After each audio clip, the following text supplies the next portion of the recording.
하나님의 말씀은 마태복음 12장 38절에서 45절 말씀입니다. 마태복음 12장 38절에서 45절 말씀 제가 봉독해 드리겠습니다.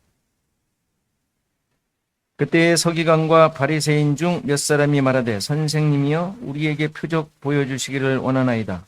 예수께서 대답하여 이르시되 악하고 음란한 세대가 표적을 구하나 선지자 요나의 표적밖에는 보일 표적이 없느니라. 유다가 밤낮 사흘 동안 큰 물고기 뱃속에 있었던 것 같이 인자도 밤낮 사흘 동안 땅속에 있으리라.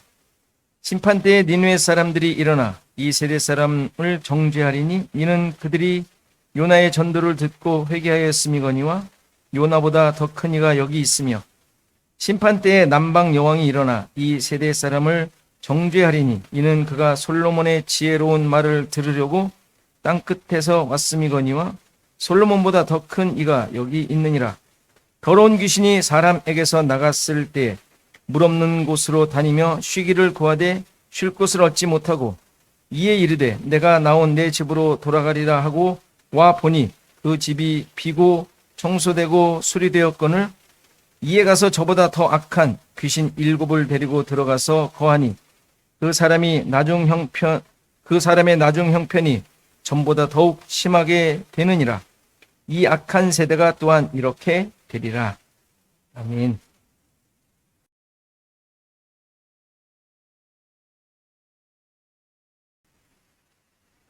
자, 오늘 비유에는 사람 안에 살다가 나갔다가 다시 들어온 귀신에 대한 이야기입니다. 본문을 보면 왜 귀신이 나갔는지 또 어떻게 나갔는지 설명을 하지 않아요. 귀신 자체에 초점이 있는 건 아니라는 것을 알 수 있죠. 다만 이 귀신이 인간으로부터 나가기도 하고 들어가기도 하는 그런 존재인 것으로 보여집니다. 그러니까 귀신이 자의로 인간과 상관없이 인간의 의지와 관계없이 활동하는 것을 보게 되죠.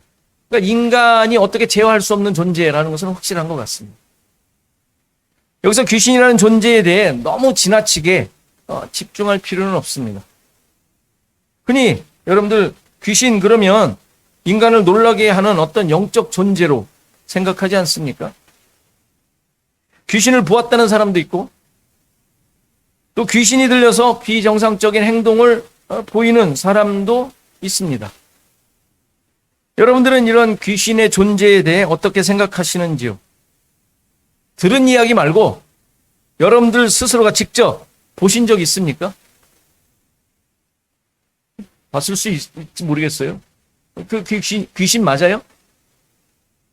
맞습니까? 어떤 그 토픽 같은 걸 보면 사진에도 나오고 영상에도 찍힌 것처럼 이렇게 보여지기도 해요. 그렇죠? 귀신이에요?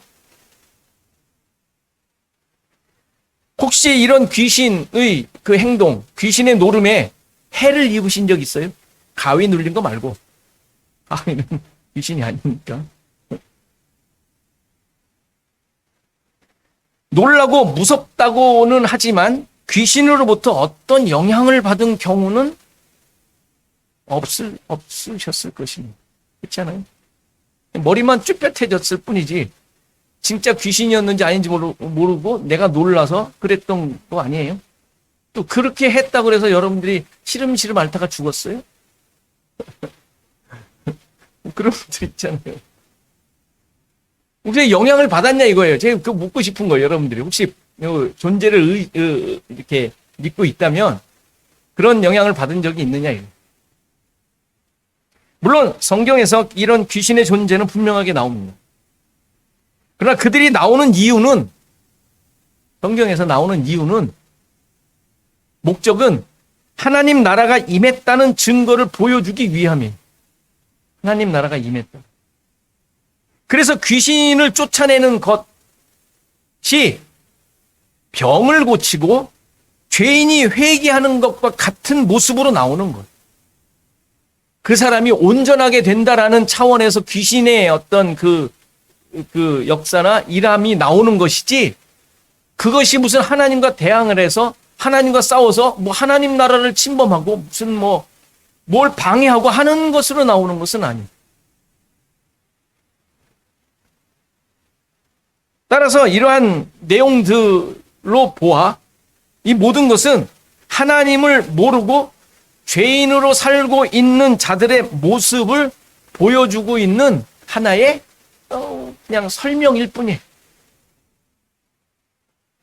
따라서 모든 죄인은 귀신의 영향을 받고 있는 거예요. 귀신 들렸다 그러면 조금 우리가 어감이 이상하니까 귀신의 영향 하에 있는 것이죠. 모든 죄인은. 그렇죠? 그렇게 이해하시면 돼요. 오늘 이 모습은 오늘 본문에서도 어떻게 설명하고 있냐면 악하고 음란한 세대라는 단어로 표현을 하고 있어요. 악하고 음란한 세대. 귀신 들려 있는 모습이고 보이는 표적을 구하고 있는 모습을 이렇게 설명하고 있어요. 이 같은 내용이 누가복음 11장에도 똑같이 나오는데 여기서는 귀신 이야기와 이 표적 이야기의 순서만 바뀌어 있을 뿐이에요. 저자의 편집 의도에 따라서 자기가 어떠한 내용을 서술한다라는 편집 의도와 기준에 따라서 바뀌었을 뿐이에요. 의미는 비슷합니다. 하나님의 뜻과 계획을 깨닫지 못하고 자기 생각과 기준으로 살아가고 있는 것, 이 모습을 그냥 그대로 표현하고 있는 것. 그리고 이 사건에 대하여, 이 모습에 대하여 구약의 두 사건을 예로 들고 있죠. 그리고 이 사건을 표적이라고 합니다. 표적. 표적은 잘 아시는 대로 표적이 뭐예요? 표적. 성경에서 나오는 표적. 우리 창세기 할 때 많이 했어요. 표적. 하나님의 구원? 예수 그리스도의 십자가를 말해주는 거예요. 표적은. 모든 표적이 다. 먼저 요나 사건을 들고 있죠. 요나가 밤낮 사흘 동안 큰 물고기 뱃속에 있었던 것처럼 인자도 사흘 동안 땅속에 있을 것이라고 말씀하시면서 예를 드는 거예요. 그러니까 이것은 우리가 잘 아는 대로 십자가에 죽으시고 사흘 만에 부활하시는 사건을 이 요나 사건으로 지금 설명해 주는 것이죠. 그런데 이 사실만 말하는 게 아니에요. 41절을 보면 심판 때에 니느웨 사람들이 이 세대 사람들을 정죄할 거라는 거예요. 무슨 의미죠? 너희들 잘못하고 있어. 잘못했어. 지적한다는 얘기잖아요. 정죄한다라는 게. 너희들 죄가 이거야 라고 얘기한다는 얘기 아니에요. 그 이유가 뭐예요? 자기들은 요나의 전도를 듣고 회개했다라는 거예요. 요나의 전도를 듣고. 그런데 요나보다 더 큰 이가 여기 있는데 지금 그분이 하나님의 구원을 전하는데 너희들은 어떠고 있다고요? 꼼짝도 안 하고 있다는 거예요. 니네 사람들은 요나의 말을 듣고 회개를 할 정도였는데 너희들은 요나보다 더 큰 분이 여기 있는데 지금 하나님의 구원을 전하고 있는데 아무런 반응을 보이지 않는다는 것이죠. 그걸 지적하는 내용. 또 하나 얘는 남방 여왕이 와서 정죄한다고 합니다. 남방 여왕. 이 여왕은 누구죠? 솔로몬을 찾아와서 지혜를 듣고자 왔던 스바 여왕입니다. 스바 여왕. 근데 솔로몬을 찾아와서 지혜를 듣고자 했는데 그거를 다 듣고 모든 것을 본 다음에 그가 어떻게 합니까? 하나님의 일하심을 보게 돼요. 그리고 그 일하심을 찬양했던 왕. 여기서도 솔로몬을 통하여 하나님의 구원을 고백한 거예요. 솔로몬을 통하여. 그런데 너희들은 솔로몬보다 더 큰 이가 여기 있는데 그 예수님을 보고도 역시 너희들은 찬양도 하지 않는다. 그런 얘기를 하고 있는 것이죠. 그러니까 이러한 자들을 향하여 예수님께서는 악하고 음란한 세대라고 책망하고 있는 거예요. 악하고 음란한 세대. 그래서 악하다는 말은 이해가 돼요. 그렇죠? 악한, 나쁜 거죠. 근데 음란하다는 의미는 뭘까요? 음란하다? 성경에서 음란함은 성적으로 타락했다는 의미도 있지만 그거보다 좀 더 본질적인 의미로 사용하고 있어요. 그 본질적인 의미가 뭐예요? 좀 더 본질적인 의미? 음란함, 간음함, 하나님이 아닌 이 세상을 더 사랑하며 이 세상과 짝하여 살아가고 있는 모습에 대하여 간음이라고 설명을 합니다. 우리 모두는 다 간음하는 자들이. 왜? 세상을 사랑하잖아요. 아니에요? 사랑 안 하세요? 아니요. 우리 원하든 원하지 않든 의도했던 의도하지 않았던 사랑하는 모습으로 살아가요. 우리는 다 간음한 자들이죠. 음란한 자들이죠. 세상의 기준을 따르고 그 가치를 추구하는 삶, 이게 다 음란한 삶이에요. 여기서 예외는, 그러니까 표적을 보여달라는 자들을 향하여 예수님께서 악하고 음란하다라고 지적했잖아요. 표적을 보여달라는 자들에게 악하고 음란하다. 그러니까 그들이 어떤 기준을 갖고 있다는 얘기예요? 이 세상적 기준. 보이는 것. 세상의 가치를 따라가고 있는. 그러니까 그것에 따라 하나님의 일하심을 판단하고 있는 거예요. 이게 악하고 음란한 거예요. 우리의 신앙도 돌아봐야 되죠. 하나님의 일하심, 하나님의 이끄심, 우리가 하나님을 믿잖아요. 구원하심. 하나님 거라며요. 지금 하나님 나라에서 산다며요. 그런데 우리의 상황을 어떻게 우리는 판단해요? 세상 것으로 판단하는 악하고 음란한 자들이죠. 그렇게 살고 있잖아요. 하나님의 일하심을, 하나님의 인도하심을, 하나님의 다스림과 통치를 세상에 놓습니다. 우리는 아주 그냥 아무렇지도 않게 그렇게 평가를 해요. 너무 잘 됐어요, 집사님. 뭐가 잘 돼요? 돈 벌었다는 얘기 아니에요, 그게. 안 그래요? 직장 잘 됐다는 얘기 아니에요. 아들 결혼 잘했다는 얘기 아닙니까? 악하고 음란한 세상적 기준으로 다 얘기하는 거잖아요. 아니에요? 맞잖아요, 여러분들 기분인데.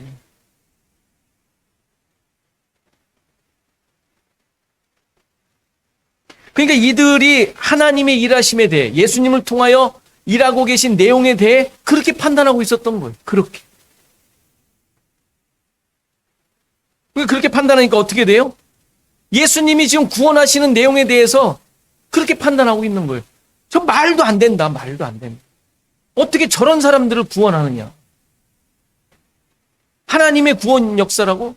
그거 잘못된 거예요. 어떻게 저런 죄인들을 구원을 해. 저 못된 사람들 아니야 저기. 왜 저 사람을 구원하냔 말이야. 왜 저 사람들과 같이 식사하지? 말이 돼? 우리 같은 깨끗하고 경건한 우리 같은 사람을 놔두고 말이야. 이게 그 사람들의 평가였잖아. 세상의 기준. 말씀을 잘 따른다고 하는 그 사람들의 기준. 그러니까 앞에서 무슨 일이 있었어요? 우리가 이전에 봤지만 귀신을 쫓아내는데 바알세불의 힘을 빌어서 바알세불, 귀신의 왕, 그들이 생각하던 그 귀신의 왕의 힘을 빌어서 하는 것이라고 얘기하고 병든 자들 고쳐주시는 거. 병든 자들은 어떤 자들이었어요? 그들의 생각에 부모가 무슨 죄를 지은 자들 아니에요. 그러니까 저렇게 태어나고 저렇게 살고 있는 것 아니냐. 이게 그들의 기준이었잖아요. 근데 저 사람들 고쳐주면 안 되지. 부모의 죄가 있는 사람들 그대로 당하고 살아야 되는 거 아니에요. 인과응보. 그런 저주받은 자들에게 하나님의 은혜라고 구원이라고 베풀면 안 되는 거예요. 하나님의 구원은 우리 같은 자들, 깨끗한 자, 정직하게 말씀대로 사는 자들에게만 주어져야 한다라고 생각했던 그들 아닙니까? 악하고 음란한 것이죠. 근데 그런 판단과 평가가 그런 기준이 우리한테 있지 않습니다. 늘 있답니다. 우리 자신 계속 돌아봐야 돼요. 이런 말씀을 보면 내가 정말 그런 사람들과 똑같은 자리와 똑같은 말을 하고 있지, 똑같은 생각을 하고 있지는 않은지 돌아봐야 돼요. 말씀을 보면. 자기 스스로 자신을 만들어 하나님 앞에 서려고 했던 그들. 그러니 자기 자신을 제대로 볼 수가 없었던 거예요. 그게 문제죠. 너무 잘났으니까. 너무 잘하고 있으니까. 세상이 그렇게 합니다. 세상은 그렇게, 늘 그렇게 지적해요. 법을 세웠으면 그 법대로. 자기도 좀 못 미치는데 쟤는 더 못 미쳐. 그럼 정죄하는 거예요. 내가 완벽해서 말하는 건 아닌데 저거는 아니지. 이러지 않습니까? 너무 평범한 정당한 자기를 정당화하는 너무 쉬운 말 아니에요. 그러니까 하나님을 믿지 못하는 거예요. 하나님 앞에 순종하지 못해 무릎 꿇지 못하는 거예요. 율법주의자들의 전형적인 모습입니다. 이 모습을 더러운 귀신이 나갔다가 들어온 자를 들어서 설명하는데요. 앞서 설명한 대로 이들은 자신이 올바르게 하나님 앞에서 잘하고 있는 줄 알았지만 귀신에 의해 좌우되고 있는 존재들이라는 사실이죠. 귀신이 나갔다 들어왔다 그래요. 귀신이 보면은 나갔다가 자기 집, 내 집으로 돌아가요. 자기 집이라고 생각해요. 그런 자들이. 근데 자기가 귀신의 처소라는 걸 인정해요? 인정 안 하죠. 하나님 말씀 잘 따르고 있는. 그러니까 그들의 모습은 더러운 귀신이 나간 자들의 모습처럼 보인단 말이에요. 얼마나 깨끗한지. 더러운 귀신이라는 것, 더럽다라는 것은 말 그대로 더러운 거예요. 불결한, 부정한, 구약에서 하나님 앞에서 부정한 것. 그 부정한 제의적인 단어예요. 정하지 않은, 깨끗하지 않은, 하나님께 바칠 수 없는 더러운 그런 그 단어예요. 그러니까 일부러 그런 단어를 쓰는 거예요. 이 더러운 영. 그러니까 그가 아무리 자기의 모습을 갖춘다 한들 더러운 영이 있는 거예요. 하나님 앞에 인정받지 못할 부정한 자들인 것이죠.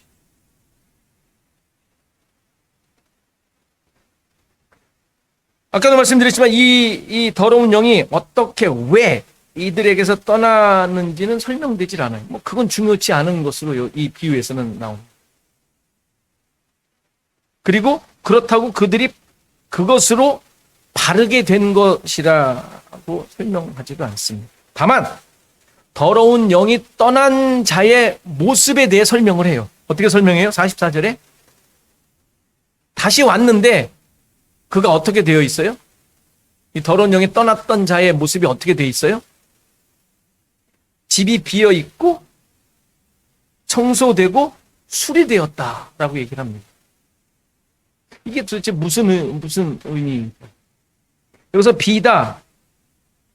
비다라는 단어는 비어 있다라는 기본적인 뜻 외에 열중하다, 시간을 들이다, 뭔가 정성을 들이는, 시간을 들여서 정성을 들이다라는 의미도 같이 있어요. 두 가지 의미를 같이 생각하셔야 돼요. 청소되다라는 말은 말 그대로 그냥 깨끗이 그냥 싹 치워놓은 거. 수리되었다, 수리라고 썼지만 수리되다라는 말은 정리하다, 꾸미다, 치장하다라는 말. 깨끗이 치우고 치장해 놓은 거. 뭔가 열심히 시간을 들여 열중하여 그렇게 자신을 만든 모습입니다. 그러니까 굉장히 공을 들였다라는 것으로 이해할 수 있는 표현입니다. 자신의 잘난 모습, 잘하는 모습, 자기 자랑, 우리가 잘하는 자기의, 이것들을 만들며 열심을 다해요. 자기가 주인이 되어 자신을 만드는 데에 모든 시간을 들였단 말이에요. 그렇죠? 아까 말씀드린 대로 비어있다라는 의미를 좀 더 강조를 한다면 이렇게 자신의 모습을 깨끗하고 멋지게 치장했는데 정작 그 안은 공허하게 비어있는 거예요. 그러니까 채워져 있지 않은 것이죠. 열심히 자기 자신을 만들었는데 채워 있지 않은 모습이라고 할 수 있습니다. 대충 이제 이해가 되죠? 이 세상이 애쓰고 힘쓰는 것들이죠. 그렇지 않습니까? 수많은 종교들이 목표하고 있는 모습. 자기를 만들어가는 것. 어떻게? 깨끗함. 그리고 멋있게 스펙을 기가 막히게. 나의 능력이 이 정도다. 라는 것을 만들어가는 것이죠. 깨끗하고 거룩하게 하려고. 남들이 인정할 만한 존재가 되려고 엄청난 공을 들이는 모습. 남들이, 그러니까 기준이 남인 거예요. 내가 잘 만들어서 남들이 그렇게 볼 수 있도록 만들어가는 것이죠. 그러나 이러한 노력은 결국 자신이 주인인 존재입니다. 자신이 주인인. 뭔가 정작 열심히 자기 자신을 만들어 채운 것 같지만 공허하게 비어있는 모습입니다. 뭐 요즘 얘기 아닙니까? 요즘 모든 세계의 모습들 아닙니까? 그렇게 하고 있지만 사람은 비어져 가고 있는, 혼자 되어져 가고 있는 이러한 모습을 보며 또 우리 자신들을 또 봐야 돼. 우리들의 모습은 또 그렇지 않아. 열심히 만들어온 인생이고 뭔가 알차게 채워가고 있지만 여전히 내가 주인인 삶을 살고 있지 않느냐. 복음을 가진 자들임에도 불구하고 그렇게 살 수 있어. 복음은 잠깐 남겨놓고 내려놓고 나를 만들어가는 거예요. 주님이 주인이심을 고백하며 하나님 나라의 백성으로 살고 있다고 하는데 공허한 삶을 살아갈 수도 있어. 물론 이 모든 상황을 과정이라고 생각하며 위로할 수는 있지만 계속 그럴 수는 없죠.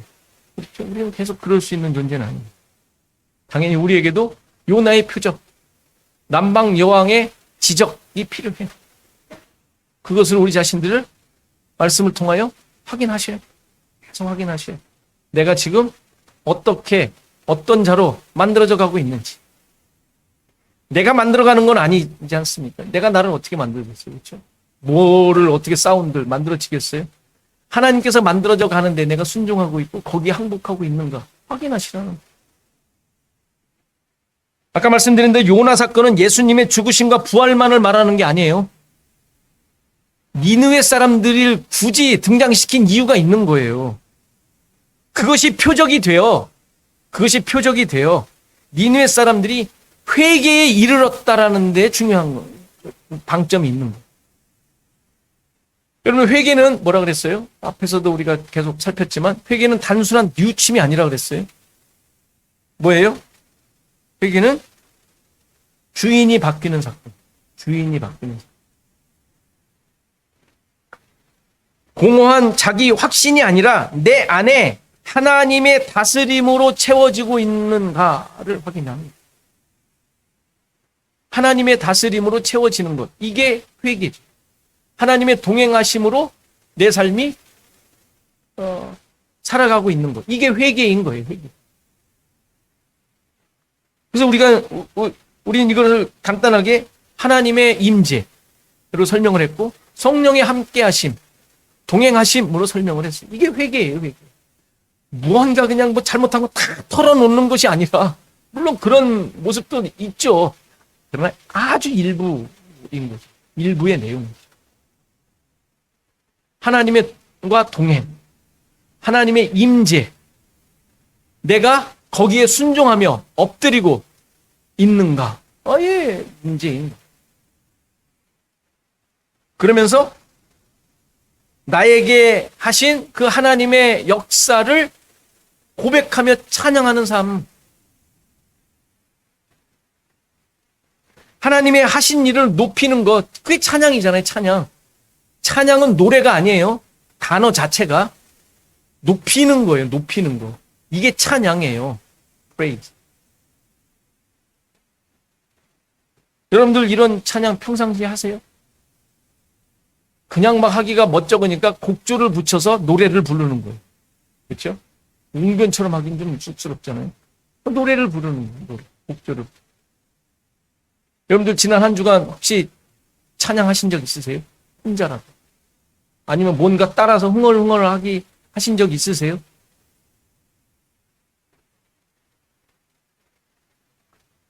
노래방을 가시라는 건 아니지만 그래도 여러분들 가운데 이러한 어떤 하나님의 일하심에 대한 높이는 고백들이 있으셔요. 기도일 수도 있고요. 또 많은 사람들과 대화를 나누면서 어떤 고백을 하실 수도 있고 하셔야 돼요. 일부러라도. 왜? 그게 우리의 양식인데. 그렇죠? 하셔야 돼요. 그런 모습이 남방 여왕의 모습이에요. 남방 여왕. 이 여왕, 스바 여왕의 사건은 열왕기상 10장에 나와요. 스바, 지금의 에티오피아 사람인데 솔로몬의 명성을 듣고 그 지혜를 듣고자 왔는데 모든 것을 보고 듣고 확인한 후에 놀랍게도 이런 고백을 해요. 열왕기상 10장 9절에 당신의 하나님 여호와를 송축할지로다. 여호와께서 당신을 기뻐하사 이스라엘 왕위에 올리셨고 여호와께서 영원히 이스라엘을 사랑하심으로 당신을 세워 왕으로 삼아 정의와 공의를 행하게 하셨도다. 지금 솔로몬을 쉽게 올리는 거예요? 하나님을 찬양하는 거예요? 하나님을 찬양하잖아요. 모든 것을 보고. 놀래 자빠진 다음에 하나님을 찬양. 하나님을 높여요. 하나님의 일하심을 찬양. 그러니까 그의 시각과 초점이 솔로몬에서 솔로몬에게로 있었는데 그의 지혜, 똑똑하다는 그 지혜, 시험하려고 왔다고 적혀 있어요. 시험하려고, 테스트하려고, 자랑하려고 왔던 것이죠. 야, 이것도 알아? 하면서 뭐 자랑했으려고 왔을지 모르겠어요. 그런데 거기서 깜빡 죽어버린 거예요. 뭐 솔로몬이 다 대답했다고 하지만 그것보다도 더 놀라운 것은 하나님을 찬양하는 거예요. 하나님을 인정하게 된 것이. 마치 이스라엘에게 행하신 기적을 보며 구원의 하나님을 고백한 라합과 같은 모습이죠. 그죠? 이 라합의 고백으로 어떻게 돼요? 구원을 받잖아요, 라합이. 자기의 모든 것을 맡기지 않습니까? 정탐꾼에게? 얘기하잖아요. 하나님의 구원에 자기도 껴달라고. 자기를 다 맡기잖아요, 하나님의 역사하심에. 이게 하나님의 일하심과 역사를 본 자들의 아주 기초적인, 기본적인, 너무도 자연스러운 모습입니다. 여러분들 가운데 이게 있냐? 하셔야 돼요. 찾아내시든지 뭘 보고 어떻게 하든지 하나님을 찬양함이 있어야 돼요. 하나님을 찬양하는 자에게 맡김의 모습이 있는 것이죠. 기도하다가 힘들어 죽겠는데 주님 다 맡깁니다. 이런 게 아니라 그게 무슨 기도도 아니고 아무것도 아니에요. 그러면 그냥 넋두리지. 이런 기도가 아니라, 이런 고백이 아니라 정말 나의 모든 것을 맡길 수밖에 없는 존재인 것을 우리는 알잖아요. 그렇게 고백하는 자들 아니에요. 그러니까 내가 폭이 된다라는 게 그건 거예요. 다 맡기는 생명이 거기에 있다라는. 하나님만이 다 일하셨음을 고백하는. 이게 폭이지. 뭐 여러분들 자기 부인한다고 부인이 됩니까? 되든가요? 말이 그렇지 부인 안 되잖아요. 폭이 안 되잖아요. 실제로는 안 돼요. 그게 무슨 말로 됩니까? 행동으로 됩니까? 때린다고 돼요? 벌 받는다고 되겠어.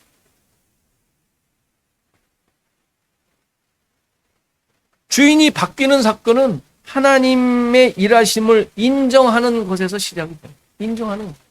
나의 모든 것을 인도하셨고. 근데 이런 거 인정하는 게 쉽지 않잖아요. 왜? 주변에 너무 마땅치 않은, 못마땅한 것들이 수두룩한데. 트럼프도 미워 죽겠고. 트럼프가 들으면 나한테 뭐라고 그러네. 아무튼 모든 상황들 뭐 이렇게 보면은 뭐 불만스러운 게 한두 개가 아니잖아요.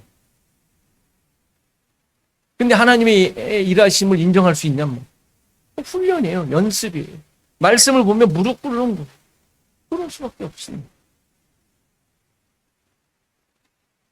우리에게 이것이 일어난 자들이죠. 예수 그리스도로 말미암아 이미 결정되고 이미 확인된 내용들이에요. 그것을 우리의 삶 속에 말씀을 보며 서로 이야기하며 또 나의 찬양을 통하여 고백을 통하여 연습하고 훈련하고 그렇게 만들어져 가는 거죠.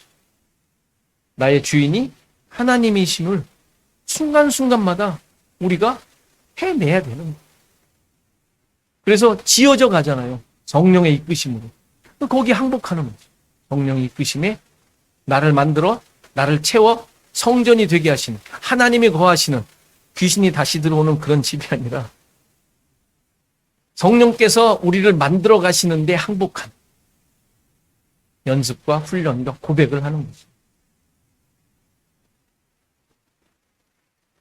이러한 고백과 이러한 훈련을 위하여 지금 나를 이끌고 계시며 나에게 일어난 모든 상황을 일어나게 하시는 거예요. 하나도 그냥 일어나지 않습니다. 나를 통하여 야, 너 내 거야. 내가 너를 인도하고 있어. 라는 것을 깨닫고 고백하도록 일어나는 모든 상황들이라고요. 그러니까 그것을 찾아내는 게 신앙생활이고 하나님의 다스림을 받고 천국 백성으로 사는 모습입니다. 내 안에 무엇으로 채워지고 있는지, 무엇이 기준이 되어 만들어가고 있는지 늘 확인하시고